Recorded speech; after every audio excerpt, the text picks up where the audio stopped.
If you've ever found yourself, one evening, wandering down a quiet street in the rain, looking for somewhere to take shelter, you'll know what a blessed relief it is to find such a place as Rainday Antiques.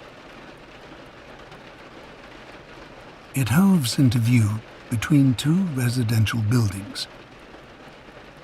A beautiful double-fronted store with a big window on either side of the entrance. The windows are divided up into square panes, and the glass between the metal bars is ever so slightly wavy, giving the place a dream-like quality.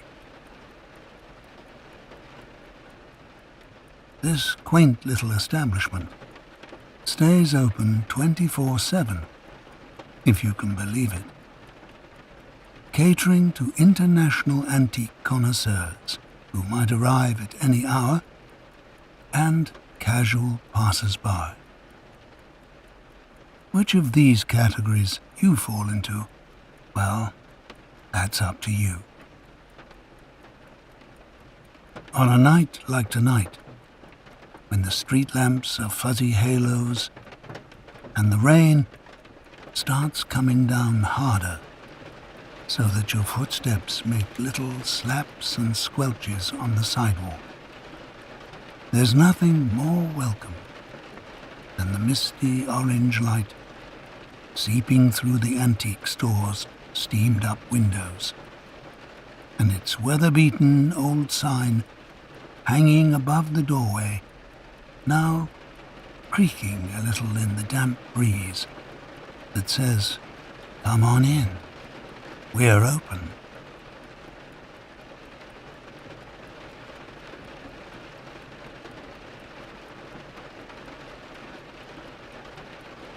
Inside, Rainday Antiques is as cozy as can be.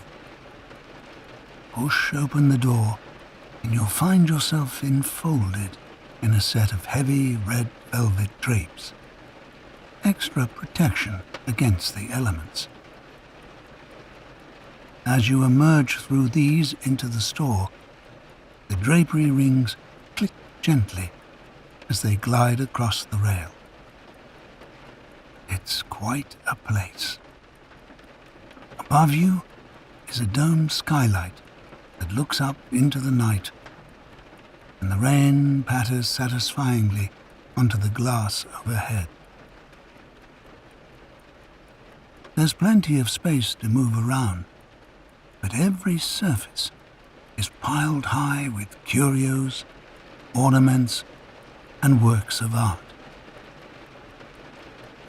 To the left of the door is a brass umbrella stand, and above it a set of coat hooks. So feel free to unburden yourself of any damp layers and take this chance to really relax. The owner of this charming emporium is a middle-aged man named Henry, a dapper and hirsute gentleman who is sitting quietly in the corner of his kingdom, reading a newspaper. Henry is the kindest man you could ever hope to meet. He's a true listener, and there are very few people you can say that about. If you ever chose to confide in him, you can be sure he'd listen carefully until the end. Then he'd say something very simple, but very wise. Something that would let you know everything's going to be okay. Now, as you enter, he nods at you graciously with an unobtrusive hospitality that says you're welcome to browse in peace for as long as you like. But if you need him, he's right here.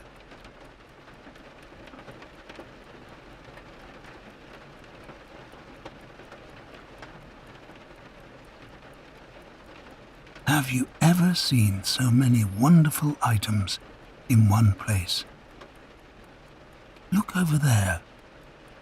Sitting proudly on top of an antique sideboard is a leather hippo, about the size of a footstool.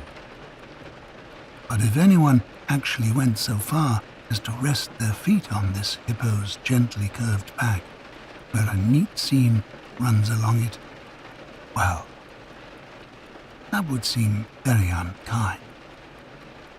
More likely, you'd want to give this hippo a little pat from time to time.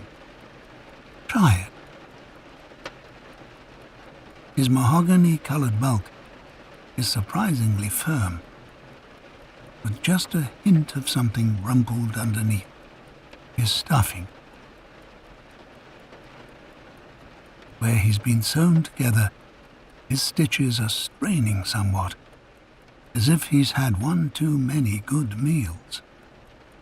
Well, he's lived a long time. Over the years, he's become rather worn and discolored in places, but that only adds to his character. You'd almost be tempted to give him a name. What could it be? George? Aubrey? Or perhaps her name is Victoria or Gretchen. Either way, this is one dignified hippo.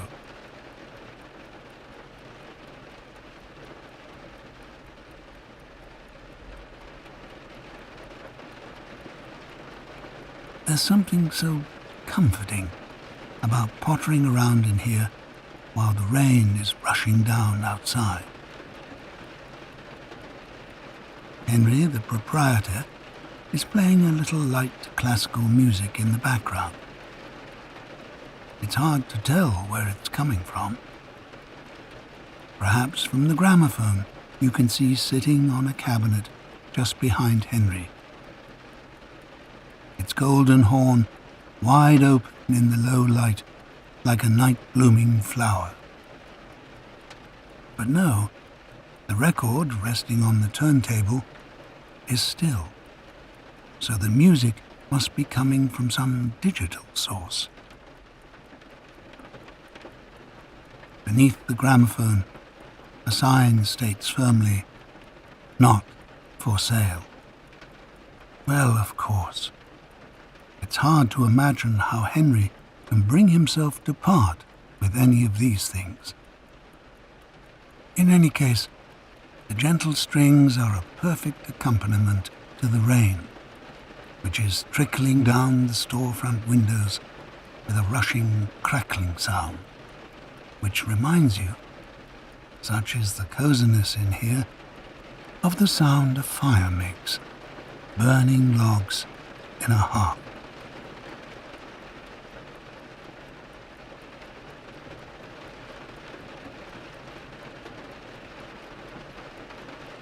The store smells of old books and radiators with a slight freshness, where the scent of rain is rising from your wet umbrella as it drips into the stand. Every so often, the lights of a car streak through the window, illuminating the darker corners of the store. In that moment, you see a row of leather-bound books and a fine folding room screen.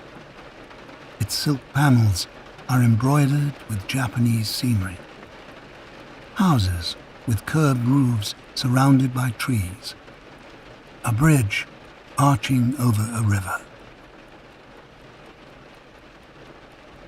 Sound of the car passing is a loud sigh when the rain seems to briefly up its tempo before resuming its steady rhythm.